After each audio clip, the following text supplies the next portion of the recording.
My walk home from school always passed a rundown soccer field. One afternoon, I spotted a boy about my age juggling a worn ball. Alone, I waved, but he looked startled. "Don't come closer," he said flatly. "Last time someone did, they took my ball and my parents blamed me." I froze, his words cut deep. That soccer ball wasn't just rubber and leather, it held the weight of betrayal. I stepped back slowly, but I didn't walk away. The next day I returned, standing at the field's edge with my own soccer ball. "Want to trade tricks?"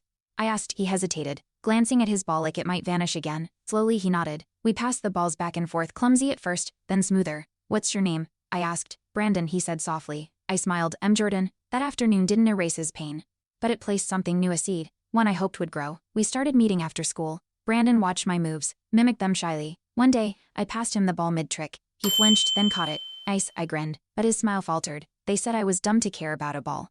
His voice cracked. My chest tightened. They were wrong. I tossed the ball again this time. He didn't hesitate. For the first time, trust didn't feel so scary. One cloudy afternoon, he wasn't there. I waited. No texts, no calls. I almost left when he appeared.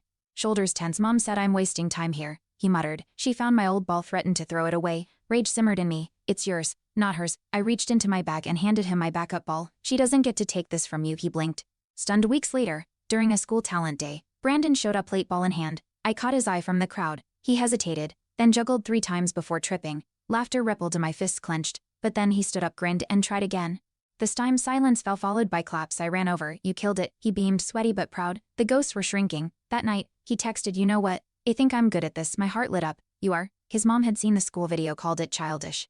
He shrugged it off. Her words don't stick anymore. The twist wasn't in some dramatic event, it was in Brandon's change. He didn't just trust me, he trusted himself. That, more than anything, proved we'd won something real. The next weekend, we met early.